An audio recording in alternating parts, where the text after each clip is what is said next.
The most difficult question of faith is theodicy, is the question of why. Now if you go through the pillars and the arkan of Iman, then you see that the last of the articles of faith is the belief in the qada and qadr of Allah subhanahu wa ta'ala, the belief in the divine decree and the predestination of Allah subhanahu wa ta'ala. But that is the pillar, as Abdullah bin Abbas radiallahu anhu says, that if a person establishes it, then they establish their tawheed, and if a person destroys it, then they destroy their tawheed. It is the most difficult thing to wrap our heads around, the most difficult things for our hearts to accept, the most difficult thing for us to stomach when we see tragedies unfolding before our eyes, the way we see Aleppo, Halab unfolding before our eyes.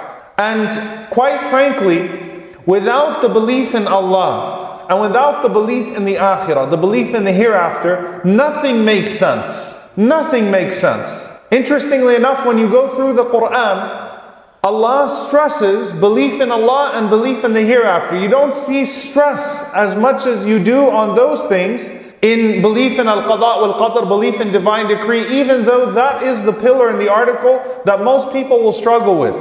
And there is a very important reason for that. Because just as without a strong belief in Allah and the hereafter, nothing makes sense, with a strong belief in Allah and the hereafter, everything makes sense. Everything is digestible. Everything is acceptable. Everything is tranquil. Even in the greatest times of chaos and havoc, everything can be resolved with the belief in Allah and with the belief in the hereafter. And that's why Allah stresses it. When Allah subhanahu wa ta'ala says, "Man amana billahi wal yawmil akhir," whoever believes in Allah and the last day, everything comes in between those two. So He sends His angels to His messengers with messages to preach the belief in Allah and the belief in the hereafter. And that resolves the problem of that question. So when we talk about the believers and those that go through difficulty in this life and are unfairly tormented for their belief in Allah or never see the fruits of their faith in this world, then we remember that as Allah tells us in the Quran, إِنَّ اللَّهَ لَا يُضِيعُ أَجْرَ الْمُحْسِنِينَ. Allah does not let the good deeds of the believers go to waste. Two implications in there. Number one, a God who rewards. Number two, a time after this time in which that reward would be fully realized. When a person suffers, whether that suffering is something that's due to a disease or an illness, or it's due to oppression or transgression, Allah will not let their patience go unrewarded. Allah will reward their patience in ways that cannot be quantified. But then what about on the other side, those that transgress and the oppressors? Do not think that Allah is unaware of what the oppressors do. Allah delays them to a day. As the Prophet ﷺ says, إِنَّ اللَّهَ لَيُمْلِي لِلظَّالِمِ حَتَّى إِذَا أَخَذَهُ لَمْ يُفْلِتْهُ. That Allah delays the oppressor until He snatches him and He never lets him go. In all of these ayat, in all of these ahadith are the two very important implications that strengthen that belief in divine decree and that strengthen our belief and allow us to proceed through this life in a way that, yes, we are saddened by events that unfold before us, but in a way that we are also proactive about dealing with what we can deal with. Humanity starts wars and humanity ignores wars. Humanity allows for the death and destruction of over 250,000 people. In the last 5 years in Syria, 11 million displaced people, refugees, living all over the place and being dealt with cruelty. Humanity caused that and humanity ignored that. There is an oppressor and there are the silent observers. Those that have power and those that don't have power. Governments that could have intervened but did not intervene. And people that watched in silence and allowed that to unfold. And quite frankly, some people who were completely unfazed by it. Some people who chose to ignore it altogether. And when humanity messes up and humanity murders, people kill, people watch others being killed, people oppress, people watch others being oppressed, then what do we do after that? We ask God why He let it happen. How did you allow this after we messed it all up? We turn towards Allah subhanahu wa ta'ala with our complaints. So on one hand, we want the free will to be able to reject God, to reject His orders, to reject His revelation, to reject His legislation, to live free without any restrictions. We reject when He calls us to charity and generosity and benevolence and mercy. and to take care of the poor and the vulnerable amongst us. But then at the same time, while we're rejecting God and we want to be free, we also want God to not let us be too free. We want Him to referee us. And we want Him to stop us when our free will gets us out of hand. Isn't that hypocrisy? Isn't that a double standard? Oh Allah, don't force us to do good, but when we mess up too bad, force us to stop being evil, to turn it back towards Him after we try to demand our freedom of choice. So if God stopped evil, and if God did not give us the ability to do wrong, we know that Allah doesn't force us to do wrong. That's a batil creed. That's a false creed. As false as the creed that says Allah doesn't know what's going to happen tomorrow. We know Allah doesn't force us to do wrong. But if God stopped evil, then we wouldn't have free will. Then we wouldn't have choices. Then that would defeat the purpose of the entire human enterprise. Then we might as well be angels or robots. Either God forces us to worship Him, and it's, we have no desires, we have no inclinations. Or we're robots, just like a doll or something you push. Push the button of love. It's not real love, even though the doll keeps saying, I love you to the child. It's a doll, it's robotic, it's not real. So on one hand, do we want God to stop us? Or on the other hand, do we want God to let us completely go free to where we will ruin ourselves and where we completely mess up? So if we don't have free will and God stops all this evil when we blame it all on Him, when humanity messes it up, then what's the point of this world? Is there such thing as freedom without choice? Or do we really just not want other people to have free will and other people to have choice? Because we've somehow convinced ourselves that we're not that bad. And if we were in the position of government and authority and dictatorship, then we would be better than those that we criticize. If we were in that position of power, we would be so different. So ya Allah, let us continue to try to climb the ladder of our own professions and our own careers and our own pursuits of power, but don't let them get it. How does that make sense? Aren't we creating more problems than solutions in that case? And subhanAllah, when we think about even the idea of how we recognize good and evil, because to resolve this and say, well, maybe there is no God. Maybe we just all got here. Maybe this entire complex design, all of our DNA that's been written, all of our functions, all of that is all by accident. Maybe we're just here, and the proof of that is how bad we've screwed it up. That's the proof of how that there is no God. But the fact that you can recognize good and evil, and you can recognize oppression versus goodness and generosity is a proof of Allah subhanahu wa ta'ala. The fact that makes you uncomfortable. If you're a decent human being, seeing dying children makes you uncomfortable. And you can recognize what is good and what is bad. That's a proof of Allah subhanahu wa ta'ala in and of itself. That He gave you the ability to recognize. But people, humanity, human beings decide to stop being human and neglect those things. But the fact of the matter is that when we become so powerful, when we find ourselves in positions of authority, often we are not godlike anymore. We are not what Allah subhanahu wa ta'ala created us to be.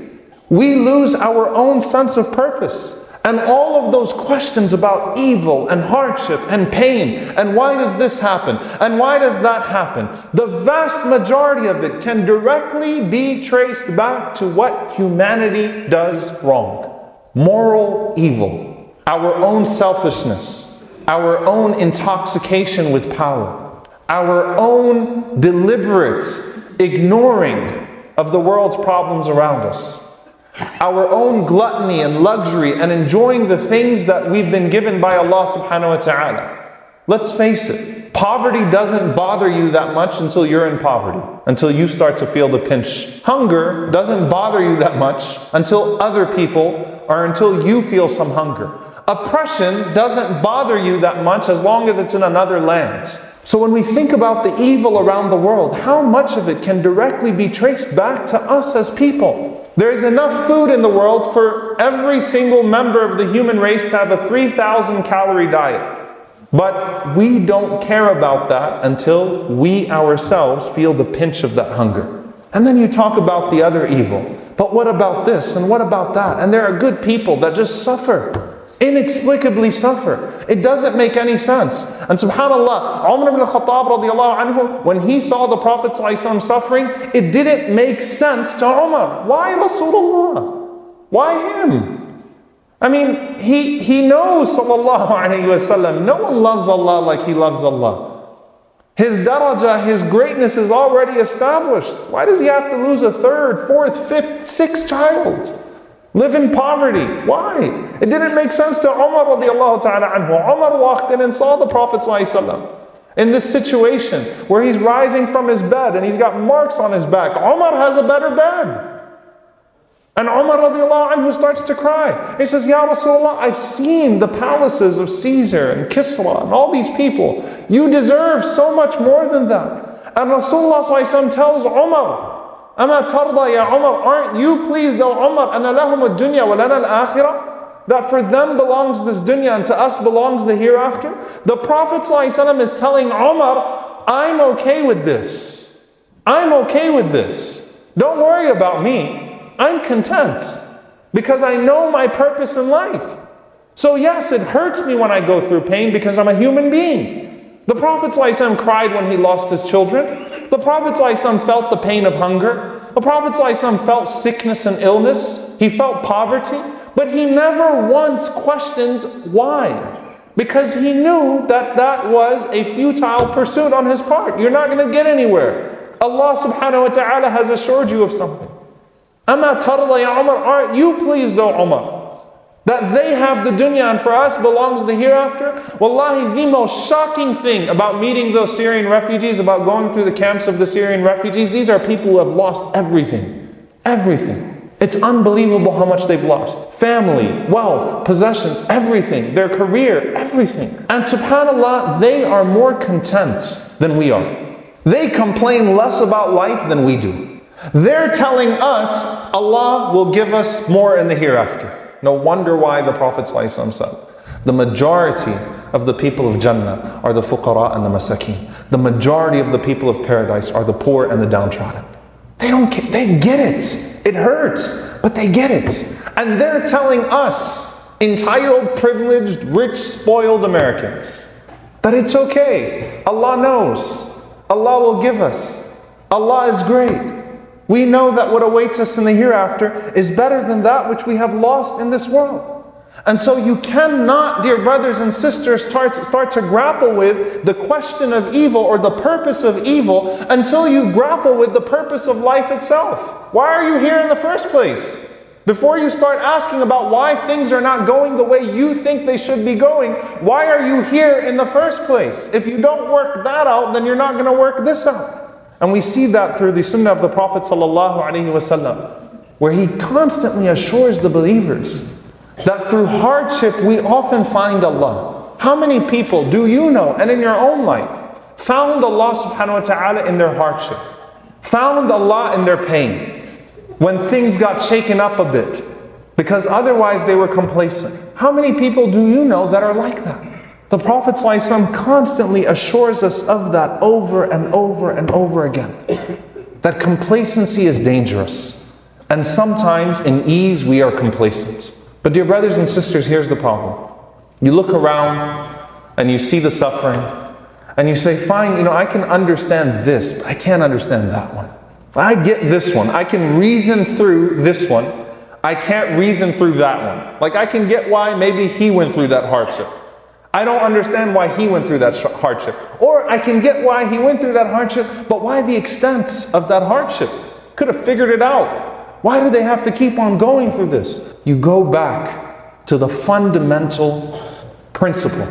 When the angels asked Allah, Ya Allah, we've already seen what happens when fallible beings are given the earth. Are you going to go ahead and create a human race now where they will spread corruption? And they will kill one another and spill blood? SubhanAllah, the angels didn't even see Adam yet. They knew it. They knew that fallible creatures will wreak destruction and havoc when they have power. They knew it. They didn't wait for a quote that absolute power absolutely corrupts. They knew it. Ya Allah, are you really going to do this? Are you going to create them? Are you going to give them this power? And what was Allah's answer? I know what you don't know. Inni a'lamu ma la ta'lamun. I know what you don't know. Allah could walk them through, perhaps one or two people, and show them how each and every single thing that happened to them, that there was a wisdom for it. But at the end of the day, sometimes things are not going to make sense, even to the malaika, even to the angels. When you establish that foundation, إِنِّي أَعْلَمُ مَا لَا تَعْلَمُونَ, who judges to what extent someone should suffer? Who knows the present and future implications of suffering in an individual or community or country's lives? Who knows? Who can actually dissect all of that? Who can trace all of that and experiment on each person and derive the positives and the implications and how it's affected this and how it's affected that person and that situation and what it will do in the future? Who knows all of that? Nobody. So if you can come to the terms that I can't understand when something small happens to me, relatively small, that I interpret as a hardship happens to me, I can't understand that, but I trust Allah's wisdom. Then why can't I trust Allah's wisdom when something major happens that I don't understand? What are the variables? What are the parameters that you're going to accept? You have to establish a foundation. And that foundation is, Allah knows what I don't know. And I'm comfortable with that. I'm comfortable with that. I'm assured with that. But I do know one thing. Allah is perfect. I'm not. Allah is perfect. I'm not. And the world is not perfect. But Allah has given me as an imperfect being the power to change a lot of the imperfection around me. That Allah has also put me as an agent of change to where I can do something about some of the stuff that's around me. How much are you giving? مَعْذِرَةً إِلَىٰ رَبِّكُمْ. Just an excuse before the Lord that I've tried to do my part. Whether it's lobbying for them, whether it's raising their voices for them, whether it's giving charity to them, whether it's making dua for them. What have I done for them? And that's a question we have to ask ourselves each and every single time we see tragedy unfold before our eyes and we see innocent people being killed. What can I do? What am I doing? The rest is to Allah subhanahu wa ta'ala. I am assured in Allah's plan, but I'm not assured in my own efforts. What can I do different? And so when these things unfold, Allah's kingdom does not decrease at all, but our humanity does. Our humanity does. May Allah subhanahu wa ta'ala enable us to be in the service of people. May Allah subhanahu wa ta'ala allow our hearts to be such that we don't ignore the suffering of those around us or those that are far from us, but that we engage with it, that we feel empathy for it, and that we do what is in our capacity to do for it. Nothing more except for the sake of Allah subhanahu wa ta'ala and out of gratitude for what He's given to us. We ask Allah subhanahu wa ta'ala to be with our brothers and sisters all over the world that are suffering. We ask Allah subhanahu wa ta'ala to alleviate their pain. We ask Allah subhanahu wa ta'ala to allow us to be instruments by which He alleviates their pain. We ask Allah subhanahu wa ta'ala to allow to stop the oppressors from their oppression. We ask Allah subhanahu wa ta'ala to stop the oppressors from their oppression. We ask Allah to guide us to where we are not oppressors and we are stopping other oppressors.